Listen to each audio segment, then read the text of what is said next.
오늘도 우리의 삶을 복 주시고 인도하시는 참 좋으신 성부, 성자, 성령 하나님께로부터 은혜와 평강이 함께 예배하는 모든 성도님들 또 여러분의 가정과 하시는 일 가운데 함께 하시기를 바랍니다.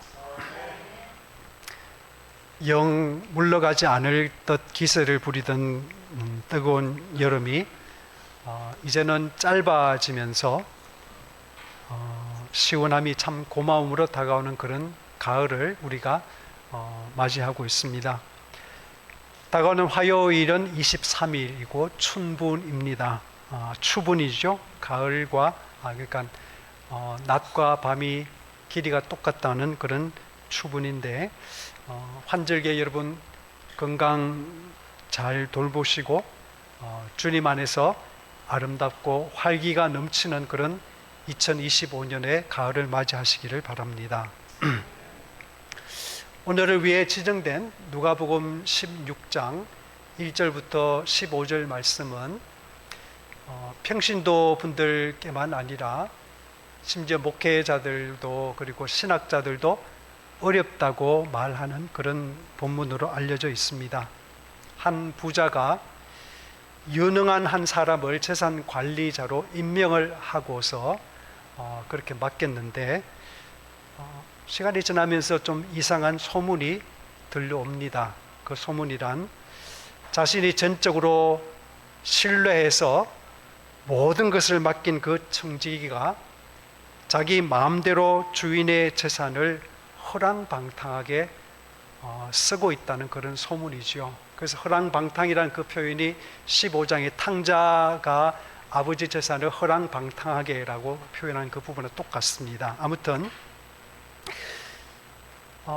이 소문을 들은 주인으로서는 자신의 그 재산만이 아니라 그 사람을 믿고 맡긴 명예도 소중한 자산이었던 그 시대였죠. 그래서 이 소문은 자칫하면 주인에게 재산적인 그런 손해를 끼칠 뿐만 아니라 그 주인의 명예에도 대단히 중요한 손상을 끼칠 수 있는 얼굴에 먹칠할 수 있는 그런 중대한 사안이었죠. 그래서 주인은 망설이지 않습니다. 그를 불러서 장부를 가져오라 그러고 일을 정리해라.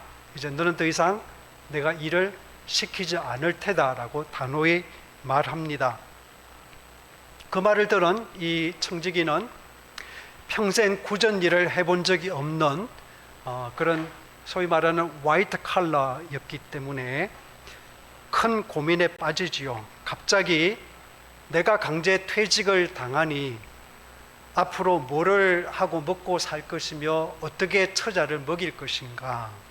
그러다가 이 청지기가 그 다운 발상을 떠올립니다. 그것은 주인과 사업상 거래하는 사람들을 불러서 그 사람들의 빚진 내용을 대폭 자기가 할 수 있을 때 깎아주는 일이었죠. 그래서 기름 100마를 빚진 자에게 50말이라고 내려쓰게 하고 밀 100석을 빚진 자에게 80석이라고 그렇게 새롭게 이제 계산서를 쓰게 합니다. 근데 궁금해서 이 액수를 제가 찾아봤더니만은 이 액수는 단지 어떤 동네 부자가 뭐 어떤 가난한 사람에게 빚을 만드는 어떤 그런 정도의 액수가 아니라 한 지방에서 로마에 1년에 바치는 그런 세금의 양만큼 되는 그런 그 시기에 정확하게 말씀드리면 25만 평의 농사를 지어서 그 농산물의 반을 나눈 정도가 밀 100섬 그 다음에 기름 100통이라고 하는 것입니다. 수억에 해당하는 그런 엄청난 돈이지요. 그렇게 하면 이 청지기의 생각에는 나한테 고마운 마음을 품을 것이고 내가 나중에 이제 일이 없으면 그 집에 가면 밥이라도 한 끼 먹을 수 있지 않을까, 혹은 내가 무슨 부탁을 하면 내 부탁을 좀 들어서 뭐라도 편의를 봐주지 않을까라고 계산을 한 것입니다. 예수님은 그 이야기를 들려주신 뒤에 이렇게 그 이야기의 뜻을 풀이하십니다. 그러므로 내가 너에게 말한다. 불의한 재물로 친구를 사귀어라. 그래서 그 재물이 없어질 때에 그들이 너희를 영원한 처소로 맞아들이게 하여라. 2주 전에 우리 교회 무명으로 10주년 감사한금으로 500만 원을 해서 총 1000만 원을 드린 분을 제가 직접 만났다고 말씀을 드렸습니다. 그 제가 어떻게 그 헌금을 드리게 됐냐고 이제 여쭤보니까 대답이 뜻밖이었죠. 제가 지난 10년 동안 목회를 하면서 한 번도 헌금하라는 설교를 안 했기 때문에 그것이 감동이 되었다고 그렇게 말씀을 하셔가지고 제가 생각을 했어요. 글쎄 생각을 했습니다. 그리고는 그럴 리는 없을 것 같고 그런데도 성도님들이 열심히 잘 해주셨고 또 교회가 어렵지 않게 주님께서 다 채워주셨다는 것이 그것이 감사하고 은혜로웠다, 그런 뜻으로 제가 받았습니다. 근데 여러분, 저는 사실은 헌금 설교를 제가 기억할 때 한 번도 안 한 것 같아요. 안 한 것 같은데 헌금 설교를 안 한 제 이유는 또 따로 있습니다. 따로 있는 게, 저는 지금까지 10년 동안 쭉 교회력을 따라서 설교를 했고, 교회력도 그냥 뭐 구약에서 혹은 뭐 신약에서 뭐 시편 이렇게 하지 않고 주로 복음서를 하다 보니까 그럴 기회가 없었습니다. 예수님은 복음서 어디에 봐도 헌금 많이 하는 자는 복이 있나니 하늘의 부하가 저에게 넘칠 것이요, 뭐 그런 말씀을 안 하세요. 헌금 이야기를 아예 예수님은 안 하십니다. 그래서 저는 할 수 없이 헌금 이야기를 할 기회가 없었던 겁니다. 그런데 여러분, 대신에 예수님은 헌금보다도 물질에 대해서 그리고 돈의 사용에 대해서는 자주 말씀을 하신다는 것을 우리는 복음서를 통해서 배웁니다. 다른 어떤 주제보다도 예수님은 빈번하게 그 주제를 다루시고, 그 말씀은 우리가 성도로서 살아가는 데에 물질이라는 것이 대단히 중요하다라고 하는 것이, 한 달 카드 내역을 보여주면 당신에게 진정한 하나님이 누구인지를 내가 말할 수 있다고 말해요. 예수님도 13절에서 이렇게 말씀합니다. 한 종이 두 주인을 섬기지 못한다. 그가 한쪽은 미워하고 다른 쪽을 사랑하거나 한쪽을 더 받들고 다른 쪽을 업신 여길 것이다. 너희는 하나님과 재물을 함께 섬길 수 없다 라고 말씀하십니다. 저는 지난 한 주 이 본문 말씀을 묵상을 하면서 잘 안다고 하는 말씀이지만은 제가 이번에 한 주 동안 좀 특별히 주목한 부분은 어떤 부분인가 하면, 이 불의한 청지기가 신속하고도 과감하게 행동한다는 점을 제가 주목하게 되었습니다. 자기 손에 아직도 주인의 그 장부가 있을 때에 자기가 할 수 있는 최선의 길을 그는 신속하게 처리합니다. 망설이지 않습니다. 그래서 예수님은 우리들어 오늘 우리에게 이 시간이 있을 때 우리의 영원한 미래를 위해서 오늘 내가 가진 것을 과감하게 사용하라고 말씀하시는 것으로 제가 들었습니다. 오늘이라는 시간이 한 번 흘러가면 다시 오지 않는 것이고, 오늘은 사실은 그래서 소중하기도 하거니와 오늘은 굉장히 제한되어 있는 그런 시간이죠. 짧은 시간 안에 담긴 영원한 가능성, 기회를 붙잡으라. 다시 말씀드리면 오늘이라는 유한한 것으로 무한한 것을 낚는 어부가 되라고 주님은 우리에게 말씀을 하고 계시는 것입니다. 오래전에 미국의 어느 작은 도시에 프랭크라고 하는 이름을 가진, 아마 우리 예담이나 우슬이 혹은 예담이 우슬이보다 작은 나이의 아이가, 소년이 살았는데 가난했던 시절인가 봐요. 그 어린아이가 캔디 스토어, 그러니까 사탕 가게에 가서 주인이 보지 않는다고 생각해서 캔디를 훔쳤다가 손을 잡혔습니다. 아이가 얼마나 어른에게 나쁜 짓 하다가 손목을 들썩 잡혔으니 겁에 질렸겠습니까? 그래서 그 주인이 그 아이를 보면서 이렇게 말했습니다. 너를 경찰서에 넘길 수도 있고 여기서 너에게 매질을 내가 할 수도 있고 아니면 내 부모에게 데려가서 너를 혼내킬 수도 있다. 그러나 나는 너에게 이런 제안을 하고 싶다.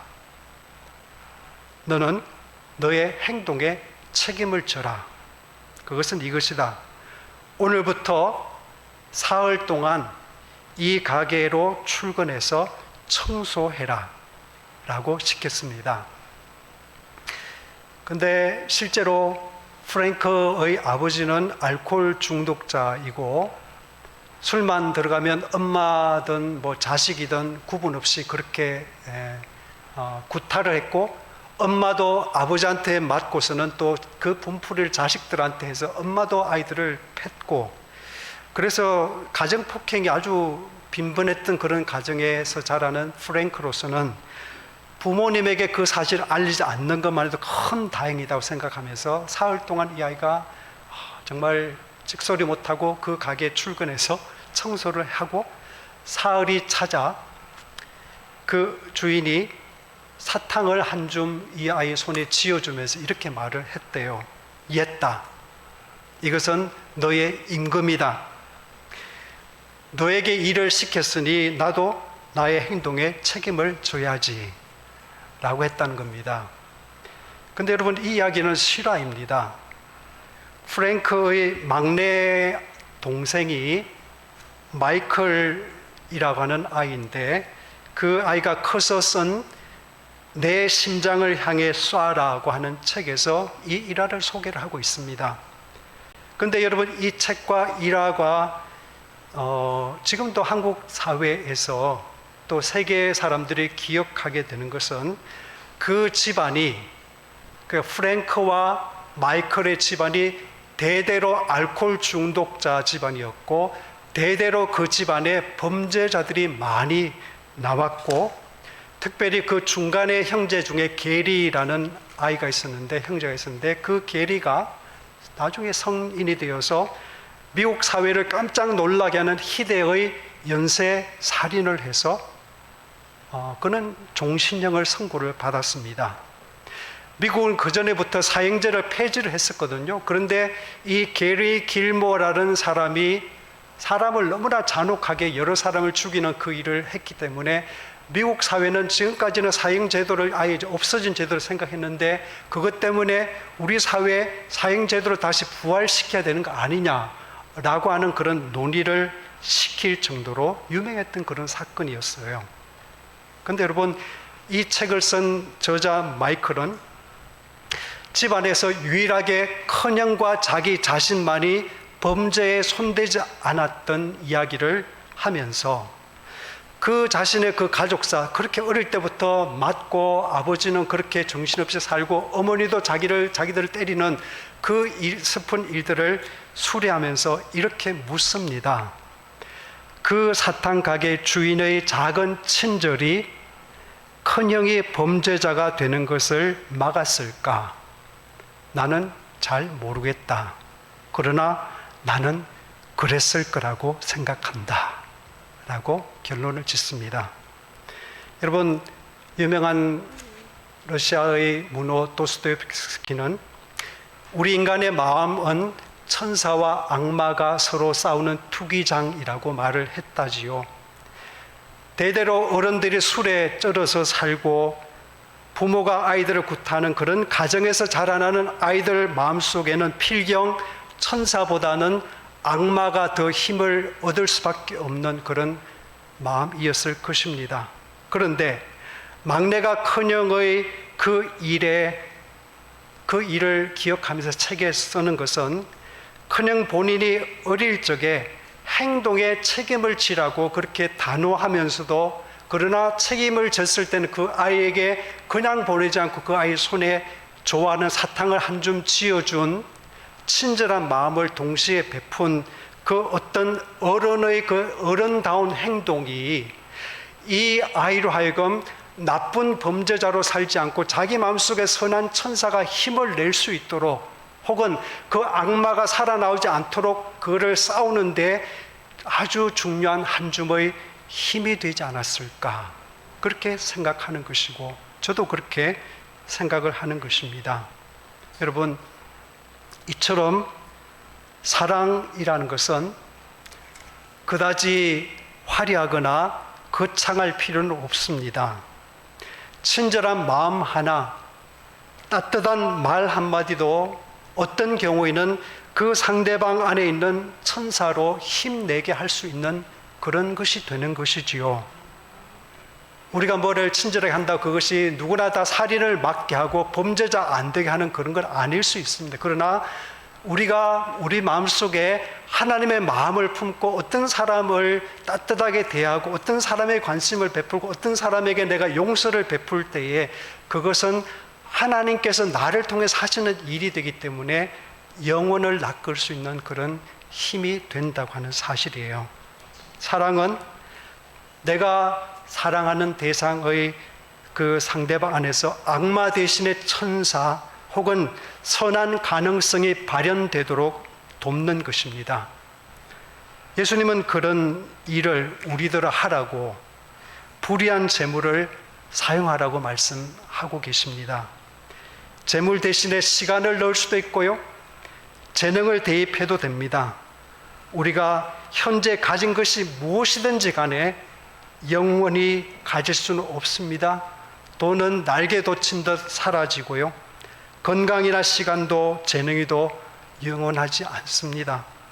그 유한한 것, 오늘 그래도 내 수중에 있는 내 시간과 내 물질과 내 재능과 내 어떤 건강을 가지고서 주변 누군가에게 선한 가능성을 끌어내는 그런 마중물로 살아라. 그 안에 선한 천사가 악마를 제압하도록 네가 그렇게 사용하라. 유한을 가지고 무한을 건져 올리라고 말씀하고 계십니다. 한 이방인이 유대 사회에서 참 존경을 받는 그 랍비 아키바라는 분에게 이런 좀 곤란스러운 질문을 했습니다. 가난한 자를 사랑하신다는 당신의 신은 어째서 그들이 필요한 것을 직접 공급하지 않으시나요? 그러니까 당신의 신이 천지를 창조한 그런 전능한 신이고, 또 그 신은 사람들을, 특별히 가난한 사람들을 사랑하시는 신이 맞다면 어째서 당신의 전능한 권능력으로 그 가난한 사람들을 직접 돕지 않고 왜 인간에게 이렇게 자꾸 채근하느냐? 아키바가 이렇게 대답했습니다. 자선이라는 행위를 통해서 물질은 구원의 길을 만드는 법입니다. 부한자와 가난한 자 모두의 아버지이신 하나님은 부한자가 가난한 자를 돕기를 원하십니다. 그래서 온 세상을 사랑이라는 큰 울타리 가정으로 만들어 가는 것이지요. 여러분, 가진 자가 가지지 못한 자를 돕게 하심으로 우리가 사랑으로 짓는 큰 울타리로 둘러쳐진 그런 가정을 이루게 하시는 하나님의 관심은 결코 없는 사람에게만 있지 않습니다. 욕망과 자기 중심성 때문에 철저하게 안으로 자꾸 구부러지려는 자기로부터 구원을 받아야만 하나님 앞에 구원을 받을 수 있고 자유를 누릴 수 있는 그런 부자에게도 하나님은 똑같이 관심을 갖고 계시지요. 그래서 신구약 성서에서 제물로 누군가를 섬기는 행위는 부자가 되려고 하고, 그리고 그 부를 마침내 하나님처럼 여기고 살아가는 그런 우상에 빠지는 그런 위험으로부터 우리를 건져주기도 하지만, 나아가서 재물이 내 마음속에, 내 인생 속에 가지는 그런 지배력을, 통제력을 느슨하게 만드는 그런 훈련을 우리에게 쌓으라고 하는 그런 하나님의 뜻이기도 합니다.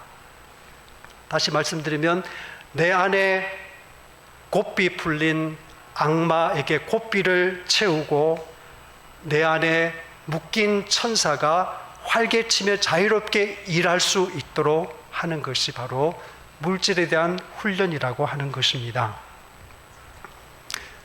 제가 어릴 때 고향 시골 마을에 집집마다 누에를 길렀습니다. 지금 생각하면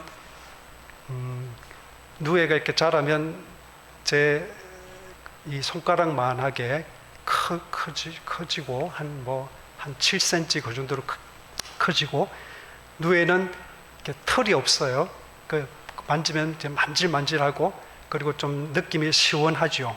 그래서 지금 생각하면 굉장히 징그러운데, 근데 어릴 때 그걸 막 만지고 막 그냥 그거 가지고 놀고 막 그랬거든요. 손바닥에 이렇게 올려가지고 이렇게 기어다니는 게 이렇게 재미있고 그랬는데, 그때는 이게 이제 중요한 그런 시골의 수입원이라 뭐 누구나 다 그거를 했습니다.